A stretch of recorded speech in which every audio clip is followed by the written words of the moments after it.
Genau, also wie die Caroline schon gesagt hat, die Thematik ist eben relativ umfassend und darum widmen wir eine ganze zweite Veranstaltung am 11.03.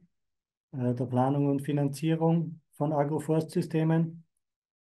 Und ich möchte aber jetzt schon ein paar, oder denen, die vielleicht Interesse haben, ein Agroforstsystem anzulegen, ein paar grobe einführende Fragestellungen mit auf den Weg geben, die man sich vorab stellen sollte, wenn man ein Agroforstsystem etablieren möchte und die dann vielleicht auch im Hinblick auf die zweite Veranstaltung hilfreich sind. Ähm, Grundsätzlich ist es ja so, dass Agroforstsysteme ja früher weit verbreitet waren, aber aus der landwirtschaftlichen Bewirtschaftungspraxis weitestgehend eigentlich verschwunden sind. Also Streuobstbestände zum Beispiel sind in Österreich in den letzten 100 Jahren über 90% verschwunden und zurückgegangen.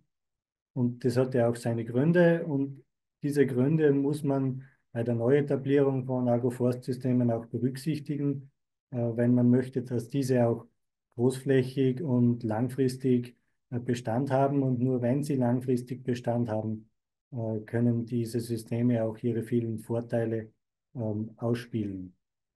Ähm, Grundsätzlich ist es ja so, ich habe es zusammengefasst, die Herausforderungen, die bei der oder im Zusammenhang mit Agroforstsystemen, zum einen habe ich es mit Komplexität beschrieben und das andere ist die Langfristigkeit. Die Langfristigkeit ist vermutlich den meisten klar. Ähm, Zum einen ist es ja so, dass man am Anfang bei der Etablierung von Agroforstsystemen relativ hohe Investitionskosten hat und einen relativ hohen Pflegeaufwand. Wir haben im Vortrag von Sebastian Frey auch gehört, dass er sehr viel mit Gießen einfach beschäftigt war und das ein Riesenzeitfaktor auch ein Riesenzeitfaktor darstellt. Ähm, und es dauert eben relativ lange, bis man bei einem Agroforstsystem entweder einen materiellen Ertrag oder auch einen Umwelteffekt erzielt. Und das zweite Problem mit Agroforstsystemen, auch im Hinblick auf die Langfristigkeit, ist, dass es eben relativ schwierig ist, die Systeme kurzfristig zu adaptieren und wieder anzupassen, weil man draufkommt, dass irgendetwas doch nicht ganz optimal passt. Also wenn man im Prinzip ein Agroforstsystem pflanzt, ist man mehr oder weniger auf Jahre hinweg mal festgelegt. Und daher macht es umso mehr Sinn, sich gut zu überlegen, was man macht. Ähm, Zum Thema Komplexität ist es so, ähm, dass Komplexität würde im Endeffekt zwei Aspekte hineinnehmen, die da entscheidend sind. Das eine ist, je vielfältiger ein System wird, äh, umso höher werden die Wechselwirkungen zwischen den einzelnen Komponenten. Ähm, Das können zum einen natürlich positive Effekte sein und Nachhaltigkeitswirkungen wie Verdunstungsreduktion, Windschutz und so weiter. Es können aber eben auch negative Effekte sein, wie Konkurrenz zum Beispiel. Und der andere wesentliche Aspekt ist der, dass je vielfältiger die Landschaft oder je vielfältiger auch das Agroforstsystem in sich wird, umso schwieriger ist es oder umso mehr Aspekte gibt es zu berücksichtigen, um diese Systeme auch effizient und wirtschaftlich tragfähig bewirtschaften zu können. Ähm, und um das an ein paar Beispielen mal grob zu skizzieren, wenn man ein relativ einfaches Agroforstsystem anlegt, wie hier im Beispiel äh, Kurzumtriebsstreifen in einer Ackerfläche, dann ist es ja ein relativ einfaches Agroforstsystem, das von der Planung her auch noch relativ überschaubar ist. Ähm, Hier geht es dann in erster Linie auch darum, sich zu überlegen, wie sind die Streifen in der Fläche angeordnet, ähm, wie breit sind die Streifen, wie groß sind die Abstände zwischen den Streifen, wie ist die Ausrichtung, also eher quer zur Hauptwindrichtung oder die andere Variante ist, dass man oft sehr oft in Nord-Süd-Richtung, um die Beschattung möglichst gleichmäßig zu gestalten. Und da kann man sich auch mittlerweile, da es ja Fördervorgaben gibt, wie die Agroforstsysteme grob ausschauen sollen, kann man sich ja da relativ gut entlanghandeln. Ein entscheidender Punkt für die effiziente Bewirtschaftung ist eben, dass man sich an den Maschinenbreiten orientiert, in der Regel eben an der breitesten Maschine am Betrieb, sei es jetzt der Striegel oder in den meisten Fällen ist es am Biobetrieb dann der Striegel oder beim konventionellen auf die Spritze. Ähm, und hier geht es dann im Wesentlichen darum, quasi die Bäume in der Fläche noch sinnvoll zu verorten. Wenn man ein komplexeres System wie ein Wertholzsystem zum Beispiel hernimmt oder ein solches System wie hier gezeigt, vielleicht auch noch für die Obst- oder Nussnutzung anlegt, gibt es natürlich viele verschiedene Mehraspekte, die man berücksichtigen muss. Da kommt dann zum einen dazu, welche Arten, wie viele verschiedene Arten möchte ich pflanzen, welche Effekte haben die zueinander, oder die Bäume, welche Pflanzabstände machen Sinn. Dann hat man auch Aspekte, die man berücksichtigen muss hinsichtlich der Pflege sowohl des Unterwuchses als auch der Bäume selber. Ein Aspekt, den man jetzt bei Pappelstreifen zum Beispiel nur in den ersten Jahren wirklich hat. Die Breite der Streifen ist eben entscheidend und ganz ein wichtiger Faktor ist auch, wie man eben quasi die gewünschte Produktion im Streifen mit der Produktion auf den Ackerflächen vernünftig in Einklang bringt. Also nur um ein Beispiel zu nennen, Kirschen zu pflanzen für Wertholz mag durchaus Sinn machen. Die Kirschen auch zu beernten in einem Agroforstsystem mit Acker wird schwierig sein, weil die Ernte der Kirschen zu einer Zeit stattfinden müsste, wo die Ackerkultur noch nicht geräumt ist. Und solche Effekte muss man quasi berücksichtigen. Und man hat grundsätzlich ja sehr viel Spielraum, wie solche Agroforstsysteme gestaltet werden können. Man kann die Systeme zweireihig anlegen und eine Fahrgasse dazwischen anlegen für solche Fälle. Ähm, aber grundsätzlich wird die Menge der Aspekte, die man berücksichtigen muss, deutlich größer. Äh, Extremfall wären natürlich Waldgartensysteme, ähm, die großflächig in der landwirtschaftlichen Praxis so vermutlich auch keine Verbreitung finden werden, die rein aus Ertragssicht vermutlich gar nicht schlechter sind als wie andere Agroforstsysteme, auch von den Ökosystemleistungen her sicher überragend sind, wo eben die Herausforderung ist, diese Systeme auch maschinell zu bewirtschaften und das Ganze auch ökonomisch interessant zu machen.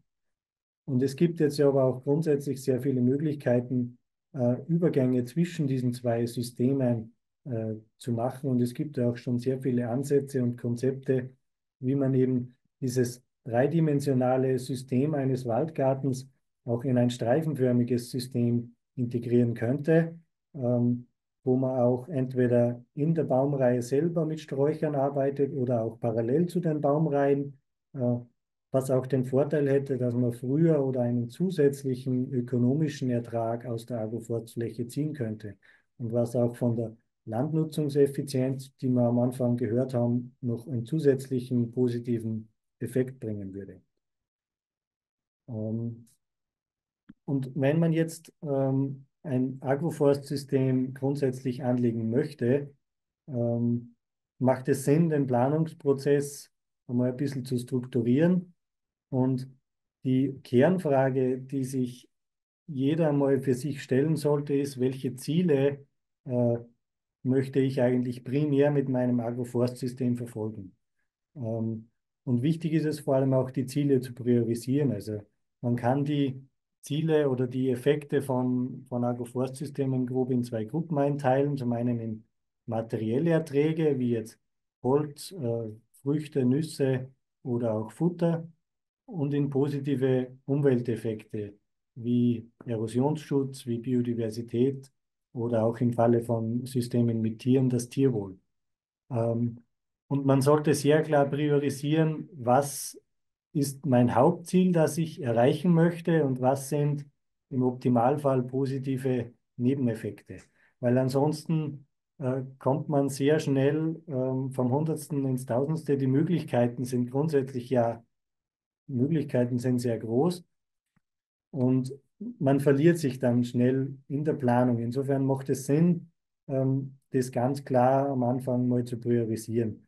Das wird in manchen Fällen oder bei manchen Landwirten sicher automatisch sich erklären.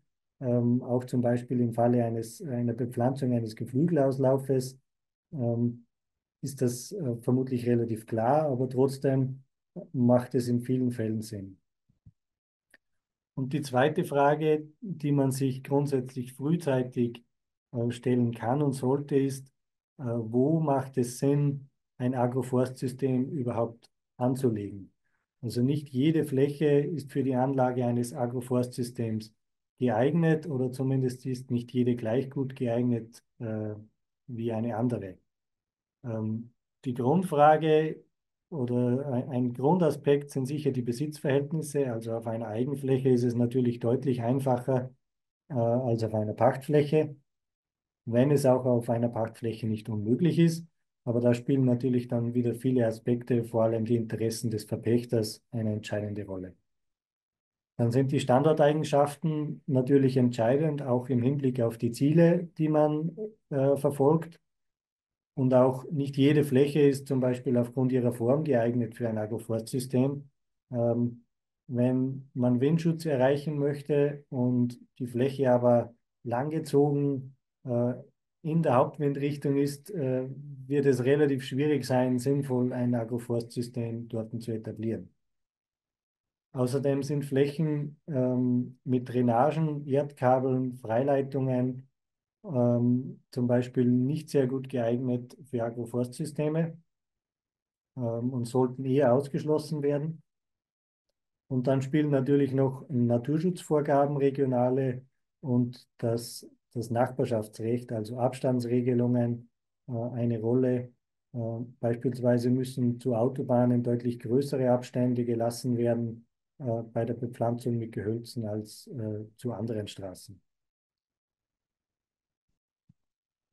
Genau, und wenn man diese beiden Fragen für sich mal geklärt hat, also quasi, ähm, was sind eigentlich die Ziele und wo möchte ich das Agroforstsystem anlegen, dann kann man sich im Detail an die genaue Ausgestaltung des Systems machen, die Artenwahl, die Anordnung der Arten in der Fläche und dann auch spezifische Umsetzungsfragen zur Pflanztechnik, zum Baumschutz und auch zur weiteren Pflege, sei es jetzt Bewässerung oder in weiterer Folge auch Baumschnitt zum Beispiel.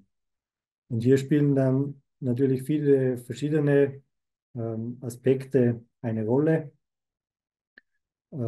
Ganz wesentlich zu nennen hier sind vor allem eben die Fördervorgaben und auch die vorhandenen Ressourcen am Betrieb, aber eben auch Aspekte wie die Finanzierung, was kann ich wie sinnvoll später vermarkten, und auch die Vorlieben und Wünsche vom Landwirt selber, aber natürlich auch von anderen beteiligten Personen, wie beispielsweise von Mitarbeitern, von den Nachkommen, die immer alle auch mit dem Agroforstsystem vermutlich beschäftigt sein werden, und auch anderen Personen, wie zum Beispiel den Verpächtern.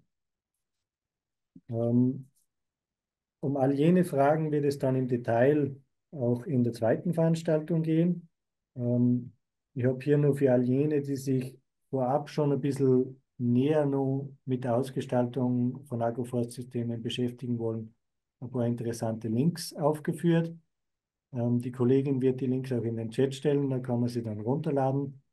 Und genau, da kann man sich auch vorab schon informieren. Gibt es mittlerweile sehr, sehr viel Informationsmaterial auch zu finden. Und ja, bin damit mit meiner kurzen Einführung zur Planung von Agroforstsystemen am Ende und möchte das Wort wieder an die Caroline geben. Ja, vielen herzlichen Dank, Stefan, dass du dieses komplexe Thema einfach mal versucht hast, wirklich, oder du hast es super gemacht, finde ich, jetzt in zwei wesentliche Fragen mal aufgeschlüsselt hast. Und ja, wir würden dann eben ohne jetzt direkt einen Fragenslot zu machen, weitermachen mit dem Impuls aus der Praxis von Axel Reubke. Genau, bitte heben sich Ihre Fragen bis danach auf. Axel Reubke arbeitet bereits seit 34 Jahren bei der Güterverwaltung Rheinau und war auch viele Jahre Leiter der Landwirtschaft, ist so mit der praktischen Landwirtschaft sehr vertraut.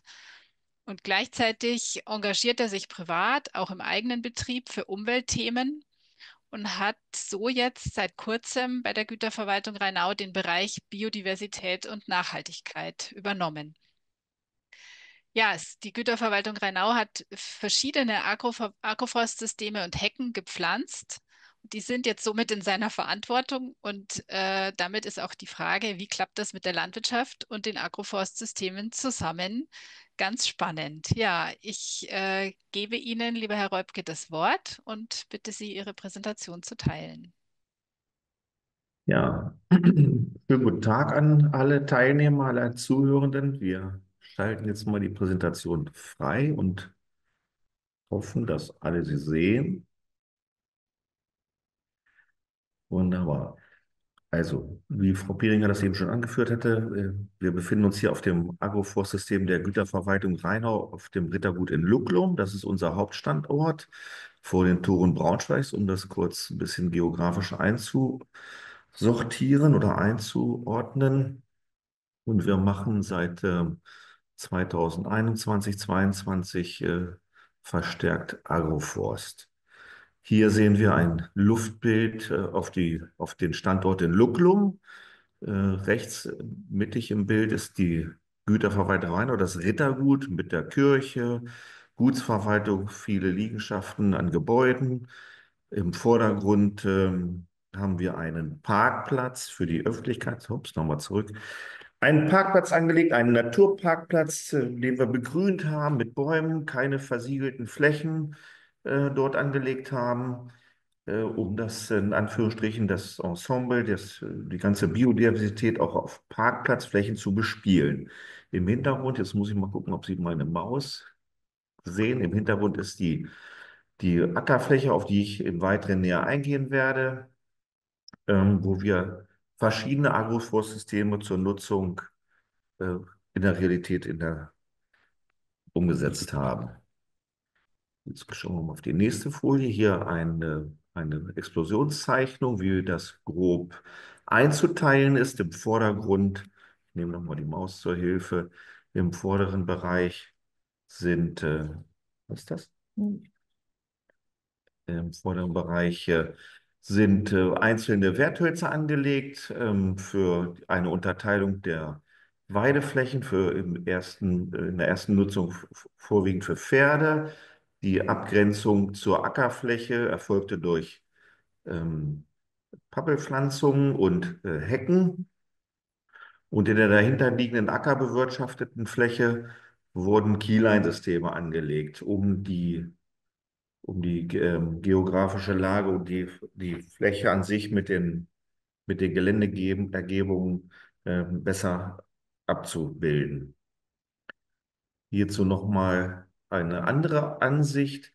Das Keyline-System wurde mit kleinen wasserführenden Rinnen angepasst, angeglichen, um die Wasserführung oder bei Starkregenereignissen eine Wasserführung zu gewährleisten, die dann das Rittergut, das hatte ich jetzt eingangs vielleicht nicht ganz erwähnt, um das Rittergut als Denkmal und als historisches Denkmal auch ein wenig zu schützen aus der Hauptwindrichtung. Diese Fläche, die wir hier in der Summe mit Agroforstsystemen geplant haben, sind 39 Hektar. Da sind ca. 7 Hektar Wiesenfläche, Weidefläche hier verplant, beplant worden oder umgesetzt worden in der Weide und sind ungefähr 3 bis 4 Hektar mit Agroforst beplant worden. Sie sehen schon in der Geländeführung mit Kurven ähm, und etwas größeren Blöcken, Pappelreihen, Werthölzer wurde das Ganze gestaltet, planerisch auch natürlich gestaltet und hinterlegt und dann so umgesetzt. Gehen wir mal auf das nächste. Jetzt habe ich vielleicht schon ein bisschen vorgegriffen. Also die wichtigste Aussage ist erstmal natürlich das zu beplanen. Welche Fläche, welches Ziel verfolgen wir? Wir haben ganz klar das Ziel verfolgt, dass wir einerseits das Denkmal schützen möchten, dass wir Agroforstsysteme als Dauerkultur in der landwirtschaftlichen Nutzung sehen, dass wir natürlich auch die Energienutzung mit betrachten wollen und auch mit einbringen in das Agroforstsystem. Das sind diese Hauptkriterien, die wir da zu der Entscheidung, welche Fläche wählen wir aus, welche Systeme legen wir an, da getroffen haben. Und die vereinen sich alle auf diesen zurzeit 39 Hektar hier direkt vor dem Rittergut. Und wir haben auch an verschiedenen Standorten auch Pappeln gepflanzt für die Hackschnitzelnutzung als Energieholz und haben Hecken gepflanzt zur Biotopsvernetzung. Also da sind wir sehr vielfältig aufgestellt und halten es für wichtig und notwendig, dass im Zusammenhang mit der landwirtschaftlichen Urproduktion Agroforstsysteme eigentlich eine wichtige Rolle spielen. Hier sehen wir, jetzt gehen wir mal ins Detail ein bisschen. Hier sehen wir auf den Pferdewiesen, haben wir die Wiesen einerseits durch die Werthölzer geteilt, unterteilt, geteilt. Diese Werthölzer sind jetzt, wie ich schon sagte, 3 Jahre alt. Ähm, Eine Altvergrasung fördert die Biodiversität, diesen Insekten. Warum springen wir immer vor? ähm, Fördert diese Dinge und wie gesagt, es sind Werthölzer, die dort eingebracht sind, um natürlich einen Schatten zu spenden, ein anderes Kleinklima für die Tierhaltung dort zu gewährleisten, zu unterstützen. Und ja, okay, dann geht es weiter. Hier habe ich im Ansatz auf dem rechten Bild sind hinter der Pferdewiese praktisch die Pappelkulturen gepflanzt worden als Stecklinge sind da im zweiten Jahr. Und auf dem linken Foto haben wir eine Hecke gepflanzt. Die beiden Bilder sollen eigentlich den Unterschied oder die Abgrenzung oder auch die planerischen Effekte bringen. Was müssen wir beachten in der Pflege, nicht nur in den Pflanzen, sondern auch in der weiteren Pflege? Wie können wir mechanisch die Dinge bespielen, unterhalten, dass wir dann natürlich auch das Ziel nicht aus den Augen verlieren, diese Werthölzer zu pflanzen, eine Hecke zu etablieren, die sich dann auch erst etablieren muss für die Umwelt. Ja. Und auf dem rechten Bild sieht man natürlich dann, dass es, also dieser Pappelstreifen oder diese 3 Pappelstreifen sind im Zusammenhang mit dem Keyline-System angelegt worden. Wie stark dann sich dort eine Kurve, in der Geländeführung entsprechende Kurve beplant und eingeplant wurde. Und diese Kurve lässt sich natürlich ackerbaulich schwierig bestellen, bewirtschaften und bespielen. Das ist eine gewisse Herausforderung für unsere Mitarbeiter in der Ernte oder in jeglicher Arbeitserledigung.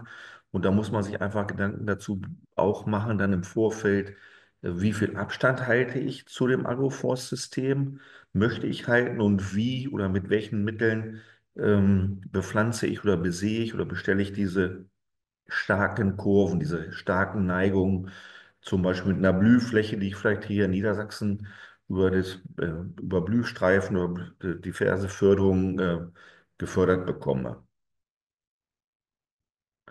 Ziele und Chancen von Agroforstsystemen. Also wir versprechen uns ganz klar natürlich einmal für das Denkmal den Erosionsschutz, Wind und Wasser und natürlich die Biodiversität für die Tierhaltung, für Kleinlebewesen, für Insekten und so weiter. Und ganz großer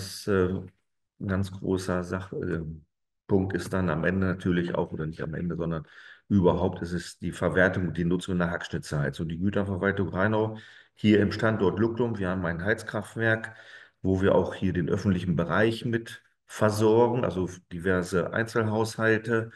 Und in der Energieknappheit der Situation verfügbare Brennstoffe haben wir auch natürlich auch sehr großen Zuspruch bekommen und sind da schon fast an unseren Kapazitätsgrenzen, was die Heizungsleistung betrifft und natürlich dann auch einhergehend damit, was die Agroforstleistung am Ertrag oder in Form von Ertrag bringt. Also das ist ein ganz wichtiges Ziel dann auch, dass wir natürlich die Energienutzung daraus ziehen. Das muss auch ein Punkt, sollte auch ein Punkt ganz wichtig mit in diesen Überlegungen sein. Wertholzbereich ist klar, das brauchen wir in 50, 60, 70 Jahren. Da ist eben das erste vorrangige Ziel Schattenspender, Kleinklima für eine Tierhaltung, wie auch immer. Und natürlich dann auch im Wertholzbereich vielleicht die Fruchtnutzung. Risiken und Schwierigkeiten.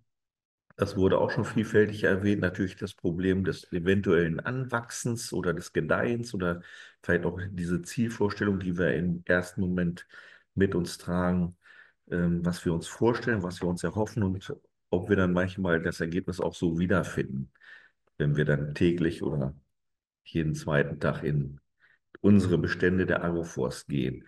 Das andere ist natürlich auch ganz klar, wir müssen die Dinge die ersten Jahre pflegen und je nach Pflanzenart oder je nach Zielausrichtung ist die Pflege etwas intensiver. Wir haben das auch schon gehört, es fängt beim Gießen an, es fängt beim Pflegen um den Stamm drumherum an, bei der Pflege des Ausschneidens sind sehr viele Aspekte, die uns in der normalen Landwirtschaft, im Ackerbau, wo wir manchmal ja sehr stark auf mechanische Pflege ausgerichtet sind, nochmal etwas anders fordern.